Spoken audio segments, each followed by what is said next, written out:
Hello and welcome to ज़रा हट के। मुबशर ज़ैदी, ज़रार खोड़ो और वसतुल्लाह खान का सलाम कबूल कीजिए। आज की पहली खबर एक अच्छी खबर है। ये खबर अच्छी हो जानी थी 6 महीने पहले ही, मगर समहाउ आपको पता है अच्छे काम करने में भी खासा टाइम लगाते हैं और जो कंस्ट्रक्टिव काम होता है उसमें तो ज़रूर से हमने टांग अड़ानी होती है। ये था मामला इस्लामाबाद में एक हिंदू मंदिर और कम्युनिटी हॉल और उनके जो क्रियाक्रम का एरिया बनाने का जो कॉम्प्लेक्स था वो H92 इस्लामाबाद के सेक्टर में अप्रूव हुआ था। इसका प्लॉट जो है वो साबिक वज़ीर आज़म नवाज़ शरीफ ने अप्रूव किया था। उसके बाद जो मौजूदा वज़ीर आज़म हैं उन्होंने उसकी अप्रूवल दे दी थी और अचानक ही फिर हमने देखा कि एहतजाज शुरू हो गए। जो बाउंड्री वॉल बनाई गई थी वो भी तोड़ दी गई। उसके बाद हुकूमत ने ये मामला इस्लामी आइडियोलॉजी काउंसिल को भेजा।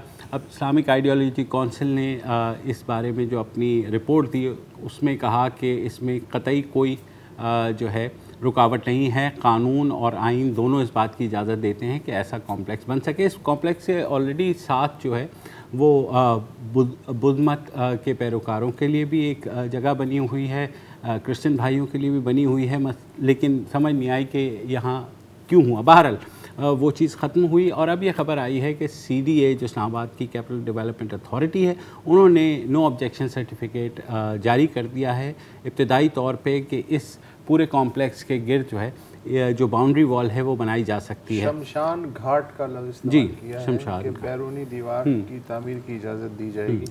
तो हमारे साथ इस वक्त PTI के MNA हैं लाल चली, वो मौजूद हैं। उन्होंने ही ये सारा इनिशिएटिव लिया था। वेलकम टू द शो लाल साहब, कैसे हैं? मैं ठीक हूँ, थैंक यू साहब। तो ये अब तो इजाज़त मिल गई है तो जाहिर है जो कुछ हुआ वो तो अब थिंग ऑफ द पास्ट है। ये बताइएगा कि सिर्फ जो इजाज़त दी है शमशान घाट के लिए या पूरा जो 20,000 स्क्वायर फीट का कॉम्प्लेक्स है जिसमें मंदिर, कम्युनिटी हॉल और शमशान घाट है, अब आप तामीर कर सकते हैं इस इजाज़त के बाद? देखिए, मैं आज अभी प्रेसिडेंसी से आ रहा हूँ। वहाँ पे आज एक तकरीब मुनक्किद हुई जो माइनॉरिटीज़ के हवाले से थी और मेरी क्रिसमस के हवाले से थी, तो सबको मेरी क्रिसमस। आज वहाँ पे भी जो हमारे सदर पाकिस्तान थे तो उन्होंने कायद-ए-आज़म मोहम्मद अली जिन्ना की उस तकरीर का 11 अगस्त की तकरीर का जो है ज़िक्र किया और कहा कि ये उन जो पाकिस्तान में रहने वाली जो अक़लियतें हैं उनके साथ एक उनका वो मुआहिदा था। हमारे वज़ीर-ए-आज़म इमरान खान कहते हैं कि हम अक़लियतों से इतना अच्छा सलूक करेंगे कि पूरी दुनिया को हम दिखाएंगे कि हम उनसे कितना अच्छा सलूक करते हैं। मैं हमारे रिलीजियस अफेयर्स के मिनिस्टर नूर अल कादरी साहब और ex chief CII council of Islamic ideology क़िबला अयाज साहब और CGA चेयरमैन आमिर अली साहब, इन सब का और ख़ास तौर पे इस्लामाबाद के बाशऊर लोगों का मैं बहुत शुक्रगुज़ार हूँ कि उन्होंने इस सारी जो मूवमेंट है, कैंपेन चली है जो गुज़िश्ता 6 माह से, उनमें उन्हें बड़ा एक अच्छा रिस्पांस दिया है और वो चंद लोग जो उसको एक इशू बना रहे थे उसको इतना बड़ा इशू बनने नहीं दिया है। जो इस वक्त जो सूरत हाल है, ये प्लॉट बेसिकली जो जैसे आपने इंट्रो में फरमाया, प्रीवियस गवर्नमेंट में, नवाज शरीफ गवर्नमेंट में national commission on human rights की जो अहकामात पे हिंदू पंचायत को अलाट हुआ था। उसका बेसिकल पर्पस था शमशान घाट, कम्युनिटी हॉल और एक मंदिर का उसका पर्पस था। और इस वक्त जो इजाज़त मिली है वो जो अप्लाई किया था हिंदू पंचायत ने फॉर द टाइमिंग, वो किया ही सिर्फ चौधरीवारी के लिए था जिसकी इजाज़त ना मिली थी और मुतअद्दिद बार कोशिश करने के बाद भी वो इजाज़त नहीं मिली थी। इस्लामिक आइडियोलॉजी के फैसला आने के बाद फिर हिंदू पंचायत ने अप्रोच किया CGA को उस परमिशन के लिए, जो फाइनली उनको ये परमिशन मिल गई है और ये जुज़वी परमिशन है और सिर्फ बाउंड्री वाल की हद तक ये परमिशन इस वक्त मिली है। तो जहाँ तक पूरे कॉम्प्लेक्स का जो इशू है, जी फरमाइए।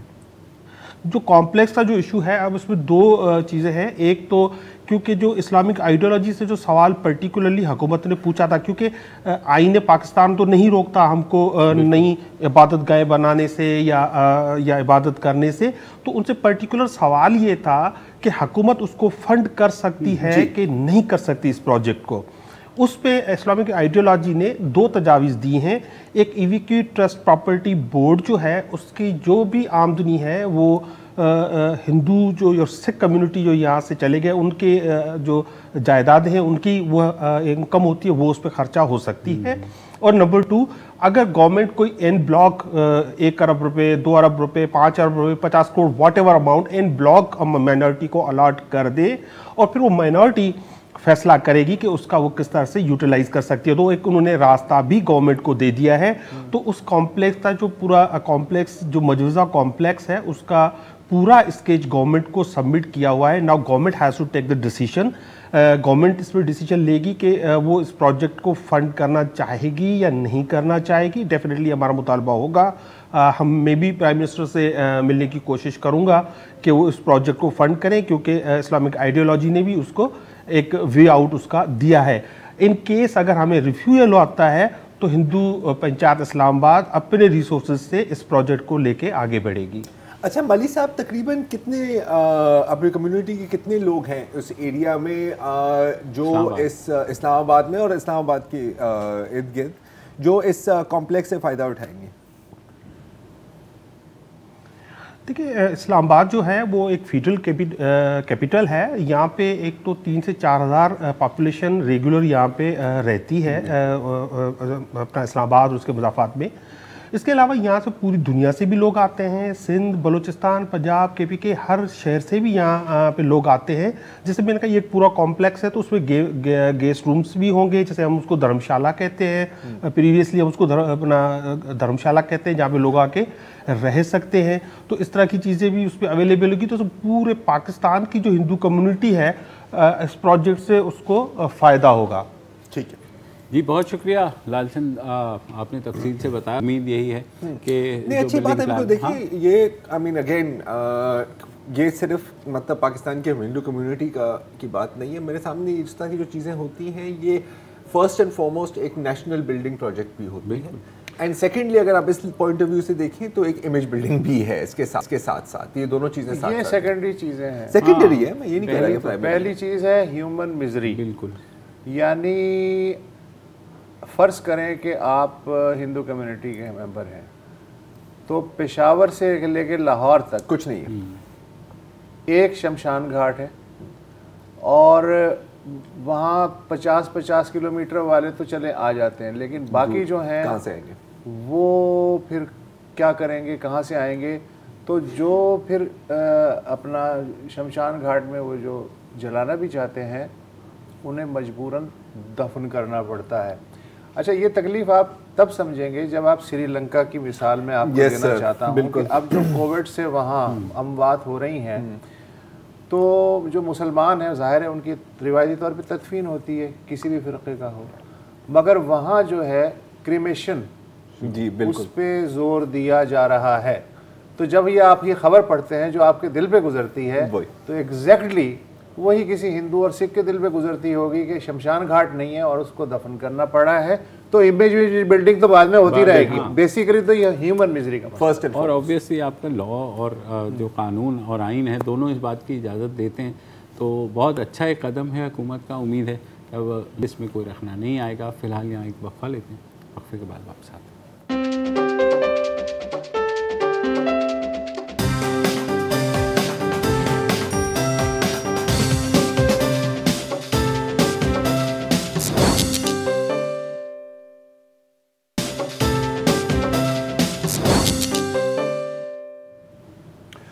Welcome back. अगर आपको याद हो इस महीने के पहले हफ्ते में 5-6 दिसंबर की दरमियानी रात पेशावर का जो सबसे बड़ा हॉस्पिटल है खैबर टीचिंग हॉस्पिटल, वहाँ ऑक्सीजन अचानक ख़त्म होने से 6 मरीज़ों की अमवात वाक़ हो गई थी। खासी हाहाकार मची, हंगामा हो गया। हुकूमत ने इंक्वायरी का ऐलान किया, बोर्ड ऑफ गवर्नर ने के चेयरमैन डॉक्टर नईम खाबर की सरबराही में इंक्वायरी कमेटी बनी। उन्होंने अपनी रिपोर्ट जो है वो हुकूमत को पेश कर दी है। इसमें खैबर टीचिंग हॉस्पिटल के साबिक़ डायरेक्टर डॉक्टर ताहिर ख़ान को चार्जशीट किया गया है। उन्हें दोबारा उनके असल शोबे में भेजने और अस्पताल के डायरेक्टर का कॉन्ट्रैक्ट कैंसिल करने की सिफारिश की गई है। इसके अलावा साबिक़ hospital director doctor Zafar Afridi और डॉक्टर नेक आफरीदी को भी चार्जशीट किया गया है कि वो अपनी ज़िम्मेदारियाँ बरतने में गफलत के मुर्तकब हुए। Supply chain manager Ali Waqas, biomedical engineer Bilal Khan, oxygen plant assistant नेमत अली और गैस अटेंडेंट शहजाद अकबर को भी शोकाज नोटिस जारी करके 7 दिन में जवाब दाखिल करने को कहा गया है। ये जो आखिरी 2 नाम लिए हैं इनके खिलाफ भी तादीबी कार्रवाई की सिफारिश की गई है। Human resource manager Yusuf Jamal और फैसिलिटीज़ मैनेजर ज़ाहिर शहजाद के कॉन्ट्रैक्ट 31 दिसंबर को ऑलरेडी ख़त्म हो रहे हैं, उनमें तोसी ना करने का फ़ैसला हुआ है। Medical director doctor Aamir Azhar को हिदायत की गई है रिपोर्ट में कि वो क्लिनिकल वार्ड्स और ICU में पेशगी ख़बरदार करने का जो निज़ाम है, अर्ली वार्निंग सिस्टम, उसको मज़ीद मुस्तहकम करें। इसके बाद बोर्ड ने भी इस्तीफ़ा दे दिया है ताकि नया बोर्ड तश्कील हो सके। हमारे नामानिगार सिराजुद्दीन पेशावर से हमें ज्वाइन कर रहे हैं। सिराज साहब, ये तो वो है कि जो तादीबी कार्रवाई हुई, लेकिन बोर्ड ने जो खामियों की निशानदेही की है, जो ब्लंडर्स बड़े बड़े, उनका ज़रा हाल बताइए, खुलासा बताइए क्या है। सर बहुत शुक्रिया। एक तो हुकूमत ने भी इसके वादा किया था कि इस रिपोर्ट को पब्लिक करने का, उन्होंने भी रिपोर्ट मुकम्मल होने के बाद जब CM को सबमिट हुई तो इसको उसी टाइम पब्लिक किया है। यहाँ पे एक तो जो स्टेटमेंट बेस्ड टाइप ये वो एक रिपोर्ट है यहाँ पे कि इस रिपोर्ट में ज़्यादातर वो बातें हैं कि लोगों के एम्प्लॉइज़ के स्टेटमेंट है कि मैं फ़लान जगह पे था, ये फ़लान टाइम पे ख़त्म हुआ, इस तरह की एक नैरेटिव टाइप इन्होंने स्टार्ट ली हुई है। और इसके साथ साथ जो जिम्मेदारों के तायुन भी किया था, जिस तरह आपने बता दिया कि एक चेन के हिसाब से अस्पताल डायरेक्टर से लेकर ऑक्सीजन प्लांट के जो ऑपरेटर है वहां तक उनको इक्वली बराबर जिम्मेदार ठहराया है कि ड्यूटियां नहीं की है। इसके साथ कुछ उसमें निशानदेहियां हुई है सर, जैसे इन्होंने कहा कि अल्टरनेट सिस्टम नहीं है वहाँ पे। एक तो अर्ली वार्निंग जो सिस्टम उनका होना चाहिए था कि ऑक्सीजन लेवल एक लिमिट तक आ जाए, उनको अलार्म कुछ ना कुछ इंडिकेट होने चाहिए था कि ये ऑक्सीजन लेवल कम है, ऑक्सीजन खत्म हो रही है, उसकी निशानदेही नहीं हुई, उसका कोई सिस्टम नहीं था। साथ इसके साथ अल्टरनेट सिस्टम नहीं था सर, इनके पास एक्स्ट्रा प्लांट कोई मतलब इमरजेंसी की सूरत में कवर अप के लिए कुछ भी इनके पास नहीं था, उसकी बाकायदा उस पर निशानदेही हुई है। और इसके अलावा इनके साथ जो दूसरे सिस्टम से ऑक्सीजन की सप्लाई जो हो रही थी वो 3000 लीटर से 4000 3500 के दरमियान पर डे इनको सप्लाई हो रही थी। हालांकि इनकी कैपेसिटी जो थी वो 10,000 लीटर थी। जब 5000 से इसकी कैपेसिटी बढ़ा के 10,000 की थी सर, इसके साथ जो पाइप और जो चेन सिस्टम है इनकी कैपेसिटी भी बढ़ाने की जरूरत थी, लेकिन इनके ऊपर वर्क प्रेशर और अल्टरनेट सिस्टम ना होने की वजह से इस कैपेसिटी को नहीं बढ़ाया गया। तो इन तमाम तरह की बाकायदा निशानदेहियां भी की हैं और इसके ऊपर रिस्पॉन्सिबिलिटी फिक्स करने के बाद सर अस्पताल डायरेक्टर को हटाया गया है और उसको बाकायदा उनके जो ऑर्गेनाइजेशन है महकमा हेल्थ का वो मुलाजिम है ताहिर नदीम साहब, उसको वापस कर दिया। और इसके अलावा जो जितने भी उनके और जिम्मेदार हैं उनके चेन सप्लाई वगैरह उनको बाकायदा तौर पर निकाल। सिराज बेसिक जो मसला था यहाँ मैं ऐड करना चाहूँ सिराज की बात में कुछ पॉइंट्स जो रिपोर्ट में मैंने भी नोट किए कि हादसे के वक्त अगरचे सप्लाई ख़त्म हो गई थी लेकिन 260 ऑक्सीजन सिलेंडर मौजूद थे जो इस्तेमाल हो सकते थे, मगर उन्हें बर वक्त इस्तेमाल कैसे किया जाता है ज़्यादातर लोग इसे नहीं जानते थे। फिर है टेलीमेट्री सिस्टम जो है वो ऑलरेडी वहाँ मौजूद था और उस पर निगाह रखना हॉस्पिटल की जिम्मेदारी है, मगर उसको जांचने के लिए जो ज़रूरी आलात हैं वो नहीं थे। अच्छा, डॉक्टर ताहिर का ये दावा था कि जब वो जो पाकिस्तान ऑक्सीजन लिमिटेड के साथ जो कॉन्ट्रैक्ट है कैसे एक्सपायर हुआ मेरे इल्म में नहीं है, तो बोर्ड ने कहा कि भाई साहब आपने 43 लाख रुपए की उन्हें पेमेंट की है तो और आपको ये भी नहीं पता था कि कॉन्ट्रैक्ट मौजूद है या नहीं है, तो फिर आपने पेमेंट जो है वो किस मद में की। इसके अलावा पाकिस्तान ऑक्सीजन लिमिटेड ने 6 अक्टूबर को डॉक्टर ताहिर को ख़त लिखा कि ऑक्सीजन टैंक में LCD के इक्विपमेंट जो है हम लगा देते हैं जिससे टैंक में ऑक्सीजन का लेवल चेक किया जा सकता है, मगर इस खत पे कोई तवज्जो नहीं दी गई। रिपोर्ट के मुताबिक ऑक्सीजन प्लांट को नीम हुनरमंद अफराद चला रहे थे, क्वालिफाइड लोग नहीं थे। और हादसे के बाद भी डॉक्टर ताहिर खान बर वक्त ना बोर्ड ऑफ गवर्नर्स को ना जो सेक्रेटरी हेल्थ या मिनिस्ट्री को इत्तला दे सके कि वहाँ क्या हो गया। जब उनसे पूछा गया कि भाई साहब आपने इतनी देर क्यों की बताने में, तो उन्होंने कहा कि बेसिकली मैं शुरू में समझा कि कोई एडमिनिस्ट्रेटिव मसला है।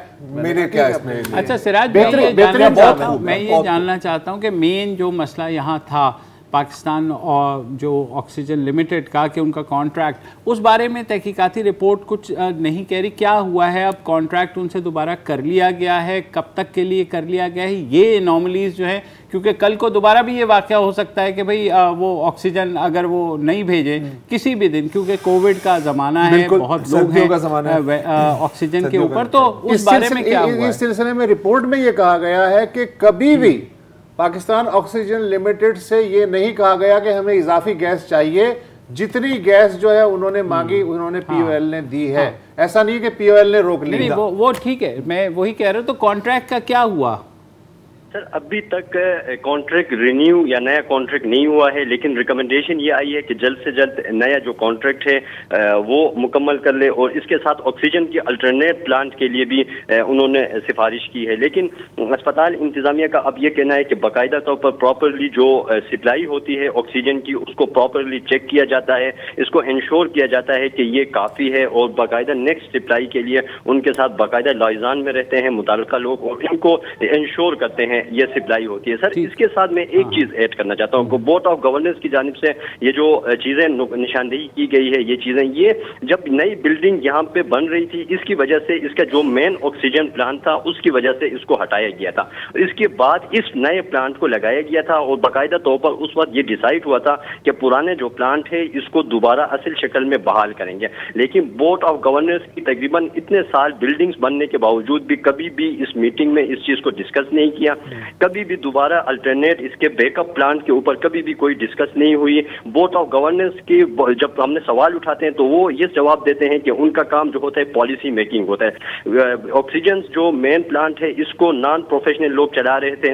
अच्छा, एचआर मैनेजर्स और जो दूसरे लोग थे उनके जॉब डिस्क्रिप्शन कुछ भी नहीं थी। इसके अलावा और पॉलिसी मैटर्स जो चीजें थी उनमें क्लियर नहीं थी। एडमिनिस्ट्रेटिव मसाइल थे। यहाँ पे sir public servant, civil servant को आप जाके उसको डिप्यूटेशन पे ले जाके तीसरे नंबर पे बंदे को उठा के अस्पताल डायरेक्टर लगा लेते हैं। लेकिन जब बात जिम्मेदारी की आती है तो तमाम बीओजी मेंबर्स इंक्वायरी अपनी निगरानी में करके जो उनके मातहत जितने भी अफसरान या अमला है इनको जिम्मेदार और उनके ऊपर रिस्पॉन्सिबिलिटी फिक्स करने के बाद, मामला खत्म करने के बाद अपने रिजिग्नेशन पेश कर लेते हैं। लेकिन अच्छा, कुछ चाहिए ये भी होता है सर, अगर वो है कि कम से कम वाकये के बाद वो रिजिग्नेशन पेश करके वो खुद भी एक इंक्वायरी फेस करने के लिए तैयार नहीं है। इनके ऊपर कोई इंक्वायरी नहीं है। ऑक्सीजन के आपके पास कितने आ रही है, अल्टरनेट प्लांट कितने हैं, आपके पास अरेंजमेंट कितने हैं कोविड के लिए, कभी भी इनके बीओजी मीटिंग में कितनी दफा डिस्कस हुई है, ये बात नहीं है। छोटे छोटे लेवल के इशूज पे ये बीओजी मेंबर मुदाखलत करते हैं।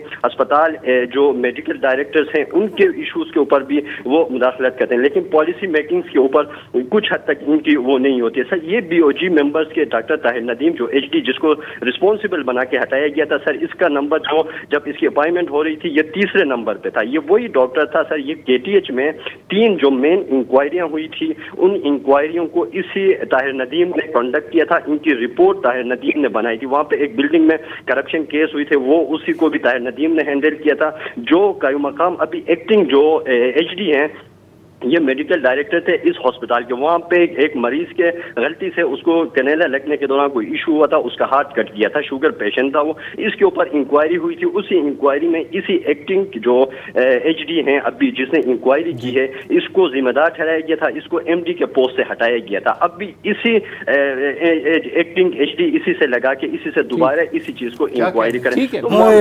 और ऑल्टरनेट प्लान के बारे में भी ये कहा गया है कि प्लांट बनाने की सूरत में पहले प्लांट को भी करना पड़ेगा, क्योंकि वो सारा वो होगा, वो इसलिए नहीं हो सकता कि क्योंकि अभी कोविड है। मतलब कि कुछ तो नहीं होने वाला। मतलब जिन्होंने इंक्वायरी की है ये जी सुन लिया, हाँ सुन दिया, बट क्या कहने, जबरदस्त। पाकिस्तान जिंदाबाद। बिल्कुल, वक्फा लीजिए।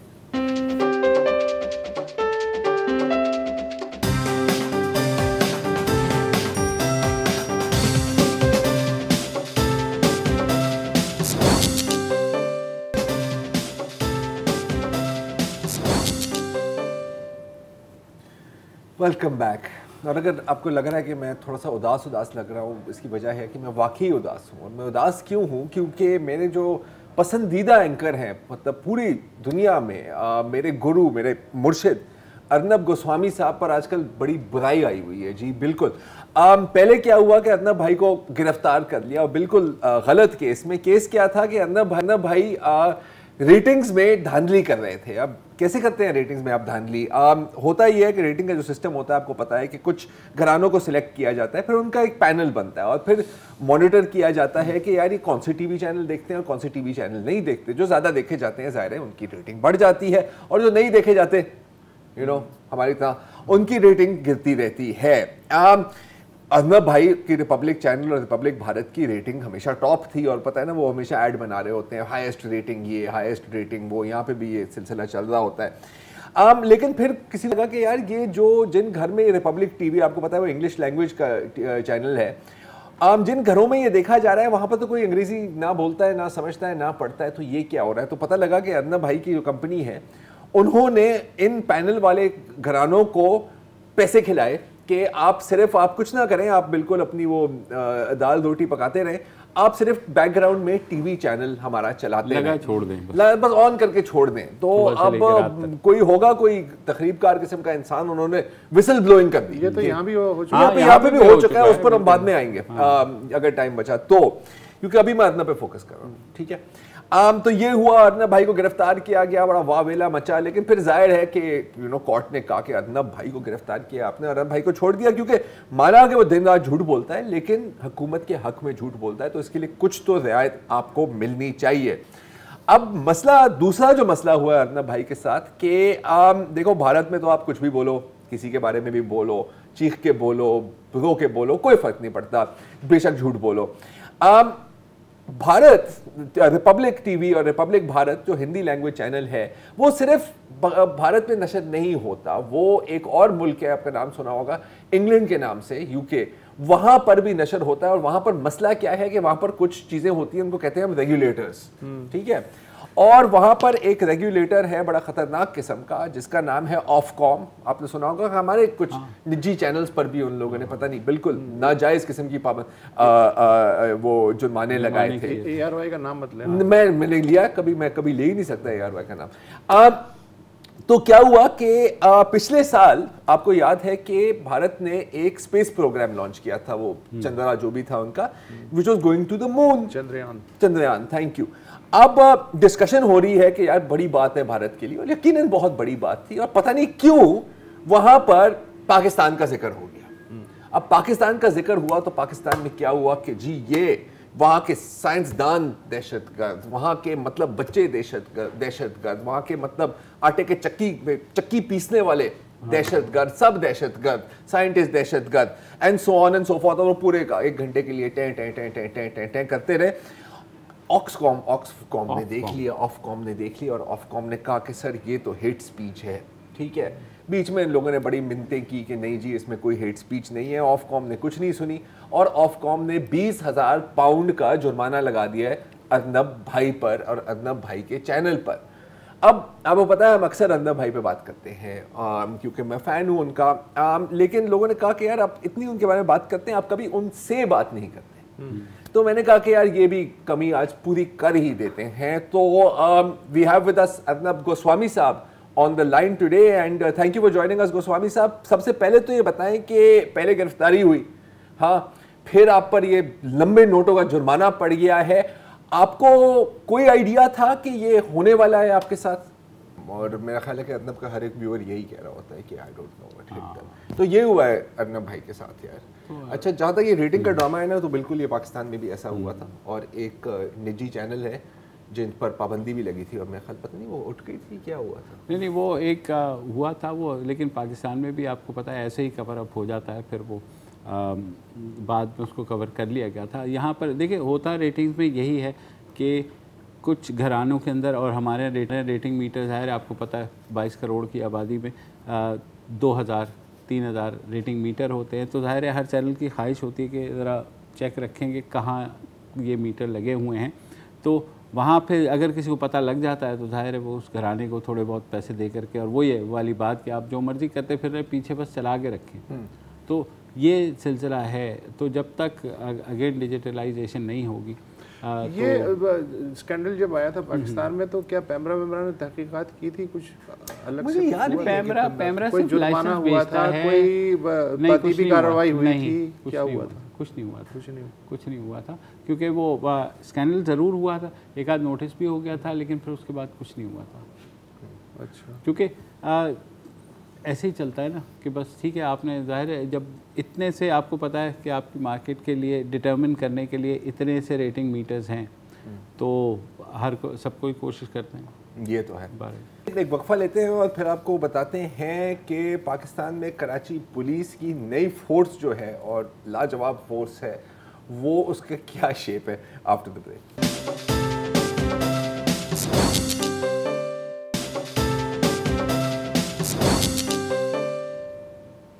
Welcome back. अब बिल्कुल जिस तरह पाकिस्तान के शहरों के बीच में हमेशा एक कंपटीशन रहती है कि जैसे कराची वाले कहते हैं कि हमारे पास समंदर है, लाहौर वाले कहते हैं कि क्या बड़ी बात है, हमारे पास स्मॉग है, सांस लेके तो देखो, उनके पास पाए हैं, यहाँ पर निहारी है। मुझे कभी कभी लगता है कि मुख्तलिफ शहरों की पुलिस फोर्सेस के बीच में भी एक कंपटीशन चलती है।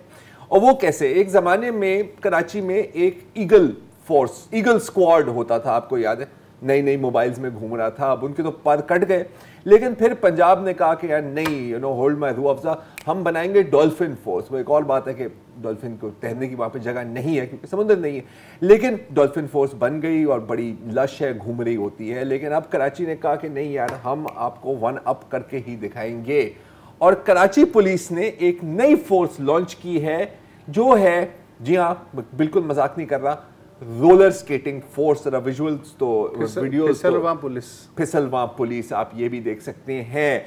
अब आप देख रहे होंगे कि यार क्या पॉसिबल फ़ायदा हो सकता है एक रोलर स्केटिंग फोर्स की। अगर थोड़ा सा ये फुटेज हम आगे करें ताकि जाके जहाँ पे वो एक्चुअली स्केट कर रहे हैं, वो अगर हम ये चीज़ स्टाइल चेक करें भाई का, स्टाइल चेक करें भाई का। अगर इस तरह करते हुए आप गोली चला देंगे ना, तो 360 जितने भी आपके डाकू हैं वो गए काम से। पुलिस वाले भी मारे अच्छा, वो इसलिए कि 360 पे तो किसी को भी इसको कहते हैं कोलैटरल डैमेज होता रहता है।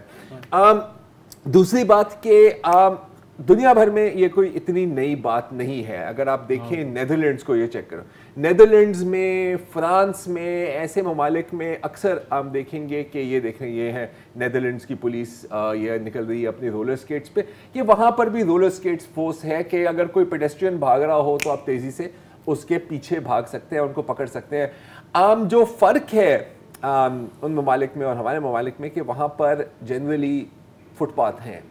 फुटपाथ तो आप कह रहे होंगे हमारे पास भी हैं, लेकिन अक्सर हम देखते हैं कि उन पर चलना मुश्किल होता है, रोलर स्केट करना तो तकरीबन नामुमकिन होगा। तो मकसद क्या है इस फोर्स का, पुलिस से आप खुद ही सुन लीजिए, सुनिए जी। कई जगह ऐसी स्ट्रीट्स होती हैं, कभी पतली जो कराची की जो गलियां हैं बहुत ज़्यादा तंग है, जिन पर गाड़ियां नहीं जा सकती, तो उस पर हम अपनी स्केट्स के ज़रिए जो है क्राइम तक पहुंच सकते हैं, और इंशाल्लाह बहुत जल्दी हम इस पर कम्प्लीटली उबर हासिल कर लेंगे। इनकी जो है ना अलग अलग टीम्स बनाई जाएंगी, कुछ एरियाज़ दिए जाएंगे इनको, और उनके गाड़ी में बैठे हुए होंगे, मूव्स कर रहे होंगे, जहाँ ट्रैफिक जैम है, कोई जहाँ पे कोई क्राइम हो रहा है, तो वहाँ ये गाड़ी से उतरेंगे और अपने ट्रैफिक के अंदर से भी स्केट्स पे निकल जाएंगे, स्केटिंग करते हुए चले जाएंगे। तो आप देख रहे हैं कि ऐसा नहीं होगा, ट्रैफिक जैम में भी निकल जाएंगे। नहीं, ये देखो, आप ट्रैफिक जैम में भी यही तो गेम है ना यार। देखो, पहले मैं सोचा था, पहले मैंने कहा कि यार ये तो मतलब क्या करना चाह रहे हो, हाँ, कि क्या आप गश्त कर रहे होगे, हाँ, घूम घूम के। दूसरी बात है कि पाकिस्तान की कौन सी गली है, हाँ, कराची की कौन सी गली है जिसमें आप स्केट कर सकते हैं? हाँ, न्यू कराची में या लियाकताबाद में या कहीं भी, हाँ, कैसे करोगे? डिफेंस में भी मच्छर गली, मच्छर कॉलोनी में हाँ, मैंने अक्सर देखा है बॉलीवुड फिल्मों में, कि वो फुटपाथ में जगह नहीं होती, लेकिन वो जो हीरो जो है वो इधर उधर से होता हुआ हो सकता है दुकानें गिराता ये इंस्पिरेशन है। लेकिन ये जो आइडिया है ना कि वो गाड़ी में होंगे, बॉलीवुड फिल्मों से, हॉलीवुड फिल्मों में लंबी लंबी छोड़ते हैं सर, मतलब वो वहाँ पर भी कोई ऐसा लेकिन दूसरे भाई ने जो बोला है कि मतलब हम गाड़ी में होंगे और अगर भाग रहा हो तो फिर हम निकलेंगे, ये this makes sense to me. थोड़ा सा फुटपाथ जो है मेन रोड्स के, उसमें अगर ट्रैफिक जैम में फंसे हुए हैं तो आप वहाँ से जा सकते हैं। मुजरिम के बाद भी अगर स्केट्स हुए, अब ये होगी आर्म्स रेस, हाँ, मतलब किसी ने पकड़, एक बंदा स्केट रेस पकड़ लोगे यार, एक मतलब एक फिगर ऑफ स्पीच है यार, अब इतना टेक्निकल नहीं होते ना हर एक चीज पे, वो स्केटबोर्ड पकड़ लेंगे। दूसरी बात है कि अगर बंदूक की जगह वो केले के छिलके ही पकड़ ले अपने पास, और भागते हुए यूं फेंकते जाए। आपने देखा होगा काफी टॉम एंड जेरी तो आप देखते रहते हैं 24 घंटे, तो ये भी एक उसमें हो सकती है। अब देखो एक जमाना था ना कि हमारे पास टारगेट किलर होते थे, फारूक कमांडो, हाँ, फहीम दरिंदा, तो अब हमारे पास क्या होगा, हमारे पास हो गई अब्बास सोटी, बिकॉज एक अगर सोटी आपने फेंक दी टांगों की तरफ तो ये फोर्स तो गई ना, या मतलब कासिम छिलका, नहीं ये सारी प्रोबेबिलिटीज इनकी मुबश्शिर सीडी, मुबश्शिर सीडी नहीं तो मतलब काउंटर छिलका क्या आपकी प्रपोजल है, क्या क्या कर लेंगे अगर किसी ने छिलका फेंक दिया, आप रोलर स्केटिंग कर रहे हैं? नहीं अगर मैं तो आप जो है हाथी भी छत पे गिरा सकते हैं, वो तो कोई अब देखो एक छोटा अगर होता है, आप मुझे हाथी गिरा के दिखाएं, मैं आपको छिलका गिरा के दिखा सकता हूँ यार, कैसे गिराओगे हाथी? लेकिन ये कि कावन तो चला गया यार, अब हाथी भी नहीं बचे गिराने के लिए। बहरहाल उन्होंने एक आइडिया फ्लोट किया है, कामयाब होता है या नहीं हमें अब देखना ये होगा कि ये किस हद तक जो है कामयाब ये तो आपको फिसलवा वक्त ही बताएगा। नहीं एक प्रैक्टिकल डेमोन्स्ट्रेशन भी है वैसे इसके अंदर, अगर वो फुटेज है हमारे पास क्यूड अप के, एक बंदा फरार हो रहा है, वो उसके पीछे भाग रहे हैं, ये है हमारे पास। प्रोड्यूसर साहब अगर है तो प्लीज चला दें, क्योंकि ये तो सिर्फ अभी गोल नहीं है, वो बंदा भाग गया ना, अब तो थोड़ा टाइम लगता है यार, फुटेज से बंदा निकल गया। जो तुमने दिखाया ना कि वो सीढ़ियों से वो बड़ा जंप है, बहुत तो सीढ़ियों से जंप करना आसान है, लेकिन अगर मुलजिम दोबारा सीढ़ियों पे चढ़ जाए वो भी है। अच्छा वो भी है ना, वही तो मैं दिखाना चाह रहा था ना यार, लेकिन हमारे पास बस यार क्या करें। लेकिन ये देखो ये देखा 10 खवातीन और 10 पुलिस एहलकारों को फिलहाल ये ट्रेनिंग दी गई है और कहा गया तो तजर्बा है, कामयाब हो भी सकता है। अच्छा ये कुछ नहीं है, आपको पता है कि दुबई में क्या प्लान बन रहा है? जेट पैक वाली पुलिस, हाँ, कि मतलब ये वहाँ की जो फायर और रेस्क्यू सर्विसेज और पुलिस है उनको बाकायदा ये जेट पैक्स दे रहे हैं, और ये भी बड़ी मज़ेदार चीज़ है बिकॉज ये एक्चुअली आई थिंक फ्रांस ने पहला स्टार्ट किया था।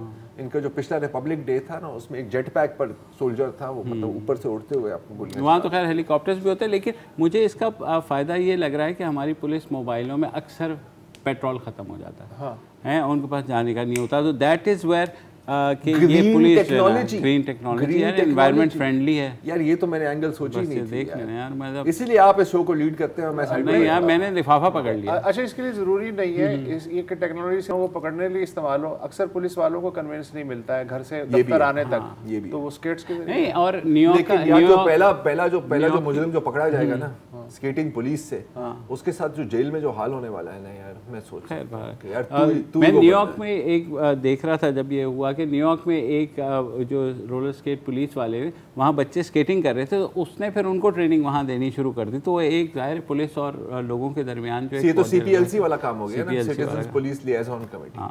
चलो फिर मेरा ख्याल है कि अब बातें हमारी ख़त्म ही हो गई हैं। हाँ बिल्कुल, तो आज इजाज़त ले लेते हैं, कल दोबारा हाजिर होंगे। खुदा हाफ़िज़।